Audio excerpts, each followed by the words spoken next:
to the first episode of the Hlena Talks, where laughter and learning are our weekly dose.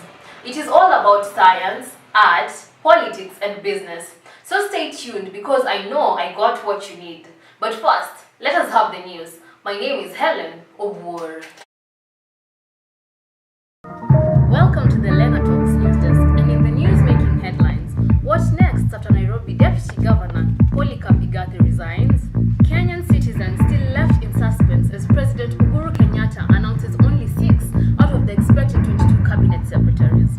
Residents of the coastal region asked to practice prevention methods as there are 32 confirmed cases of those suffering from chikungunya.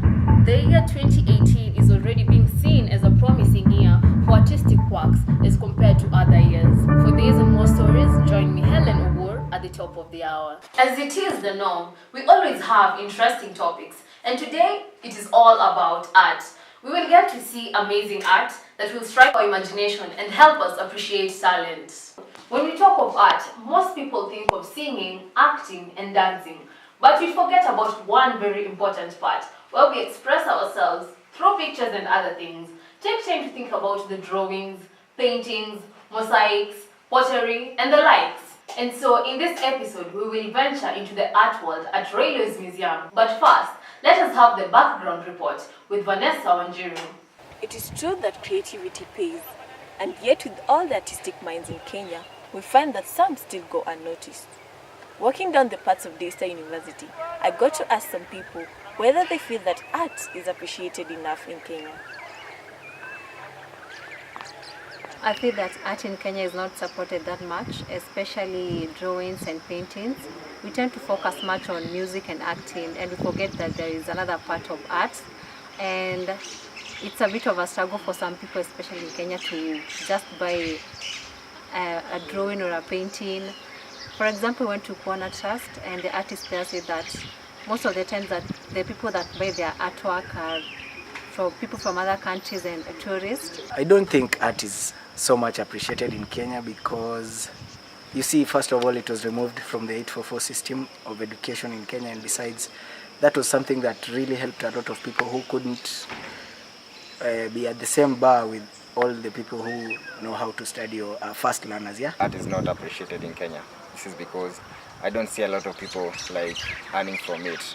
Like, you find that even the artists or rather those people who can draw opt to do other things as compared to making art as their main source of income. I have been in Kenya for 3 years, and I think art is not so much appreciated. People tend to concentrate more on theater and music and just drama, and I feel like people who know how to draw should come out and just showcase their things and have an exposition so that people will appreciate their arts. The struggles of an artist are mainly known by the artist himself. I was on a mission to know Querian's thoughts with regards to appreciation of art in Kenya and more.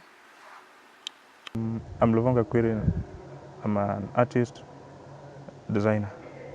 What inspires me to draw is the people around me, the environment, and my upbringing. To me personally, I think most artists are not appreciated, but it depends on the people you meet, the clients you work with. Yeah, because most people don't take art as a career; they take art as a hobby. But to me, I take it as a career. What I think can be done is improvements will be done maybe at our curriculum, our education system. There are fewer art courses. Yeah. Now, the scope to choose the course you want in art is limited. To me, art, especially the various branches of creativity, be it music, be it dancing, be it sculpture, craftsmanship. While most people feel that the government and the Kenyan citizens at large can make great impact if more effort is put, this of course will expose more of the unknown artwork like the mosaics, text art, sculpture, pop art, futurism, and many others. Here is more on art. Mrs. Njoroge is a lecturer at Daystar University and teaches courses such as Art in Africa, Graphic Design, and Advertising courses. There is more to art than what we normally see or think, and she tells us about it.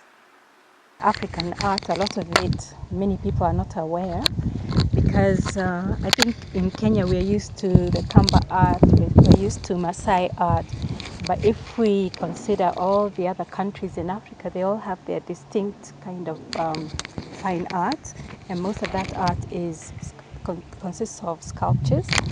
So like in Nigeria, we have sculptures produced by the Igbo, the Yoruba tribe, and all these, they're so foreign to Kenyans especially. And then we have modern art, and a lot of that is really foreign to, especially to Africans and Kenyans, like Cubism, there's Surrealism, there's op art, there's so many, there's Impressionism, there's so many different kinds of art that people are not aware of. There's a renaissance in Kenya. I don't know about the other African countries, but I know in Kenya it's like there's a renaissance. It's like a birthing of the arts. Huh? So that's why we're seeing so many musicians. We see them on TV and everywhere. The same thing is happening in the fine arts. Is because, you know, music, we hear it, and I think the youth are so much into music, it's more visible. But even in the arts, there's so much happening. There's so much going on. We have art galleries and exhibitions where people fly in from out of the country, from the US, from Europe, all over. They come to these art exhibitions. They buy African art. They just come specifically to buy African art, and then they fly out. And a lot of this art is really expensive, over $1 million and $2 million and so on. So there is a lot happening, even in the world of crafts. So there's the fine art and the crafts. In all that, there's like a renewal or something, a rebirth. Art is beautiful and an expression of what we feel. It should be embraced in all dimensions. One thing that stands out is fine art artists need recognition and more support from the public. Remember that art is what keeps you smiling every day. Reporting for the Hlena Talks, my name is Vanessa Njiru, here at Daystar University. Welcome to the Hlena Talks interview segment, where today we're getting more informed about art. And in art, we're talking specifically about drawings, paintings, and ceramics. And so in studio, I'm with one, Bricks. So, Bricks, tell us, what is your real name and what exactly do you do? My name is Bricks Omiru, and I'm a student and also model. Oh, that's nice. So, when you hear the word art, what exactly comes to your mind? When I hear art, art is anything that I'd say that makes me happy. So probably music, movies, paintings, and the likes. Okay. And so, do you feel like art in Kenya, especially drawings and paintings, do you feel like they're appreciated enough? In Kenya, I do not see that much, but yeah, they're being appreciated by a few, by chosen few. And also, could you please name one fine art artist who you know or who's famous in Kenya? Hapo nimepiga chenga kidogo, not really. Okay, fine. Could you name one musician? Musician, mainly there's the likes of Nishinsky, there's Nameless, and the wife Wahoo. Dancers? Dancers, there's the FP dance crew, there's the Ultimate dance crew. Actors? Actors, kuna those ones. Okay, I don't know them by their real names, but yeah, they're there. Well, okay, the reason I asked you this question is because when I ask you about, most people actually, not only you, when I ask about fine art artists, it takes long for them to actually remember a name or any identify one person, unlike dancers, singers, and actors, because that is what people mainly categorize as art. Yeah? With that, can you say that Kenyans don't really support, let's say, these painters, these guys who draw, as in they don't support such art? Not really, because you know, with art, fine art and ceramics and the type, they're pretty expensive. Yeah. In the Kenyan market, very expensive actually. So, you know, with Kenyans, yeah, there's that mentality. Once something is way above even what you use for food, I doubt you'd buy it. Okay, so as a Kenyan and an individual, what have you done specifically to support or promote these guys? Well, where I can, I buy. If I can't, I I just let it be. So you can say if you go to your place, we'll find a painting or a drawing there or something like that. And you'll find one ceramic bowl. At least Okay. that's something. Yeah, at least that's nice. So have you ever attended any art gallery? Yeah, I have. And Of course. Yeah. okay, could you give me either one name of an artist who stood out for you there, a Kenyan artist? I can't really recall because it's ilikuwa kitambo. It's been all. Okay, then apart from that, just give us an overview of the place, how it looked, who were there. Well, and from there, out of every 10 people, at least 2 were Kenyans. Only 2? Only 2. Okay, now that clearly shows how much not really most Kenyans support one of their own, right? And these are places where Kenyans take their own work of art. And I'd like to ask you one question. As a parent, if you were a parent with a son who's in law school, and your son comes to you and tells you that he wants to drop out of law school to be a painter or a ceramist, would you allow that? I wouldn't at all. Why is that? Okay, you know, with painting, as I said, they're expensive. So once you try and sell the expensive art, no one is going to buy it. Like very few people will. Yeah. So we will be going a great loss. Yeah.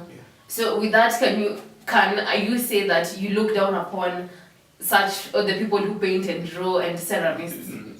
It's not that I look down upon them, but then it's not working out so far. Yeah. Okay. So what is that one thing you can tell someone or Kenyans out there on how they support their fellow artists?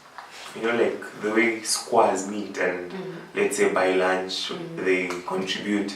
Like you can do the same. Like this month you can contribute and buy one fine art for someone in your square and probably promote the artist who made it. Yeah, so. Okay. Well, that crowns it all. Thank you for being here. And we really appreciate. That was it for the interview. When we get back, we will have some laughter with word from the street. I've got sore throat and my nose is blocked. Here, try Vicks Kingo medicated throat lozenges. They've got Kingo medication with menthol and eucalyptus that clears the throat and clears the nose. So, hi guys, this is Tola Kofa at Daystar University, BCC block. So basically, this is a block where people come for their lessons, and right now it's 4 p.m. and given that it's the exam period, most people are currently at the library studying for tomorrow's papers, while others are chilling in their hostels.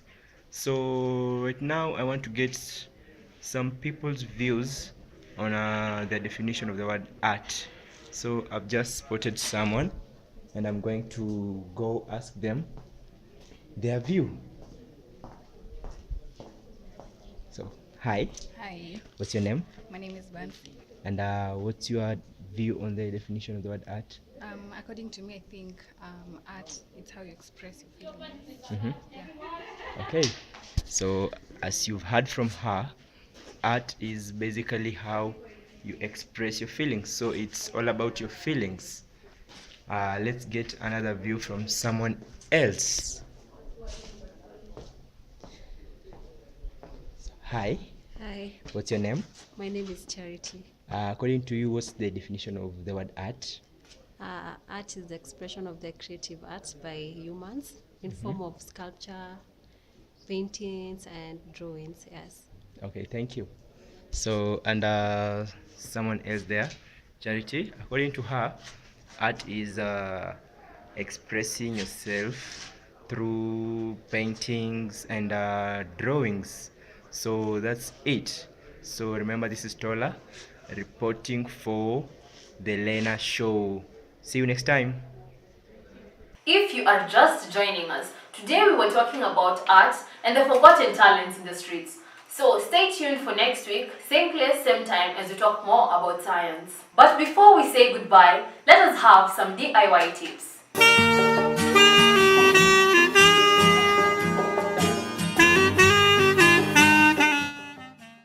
Well, now you know. Au revoir!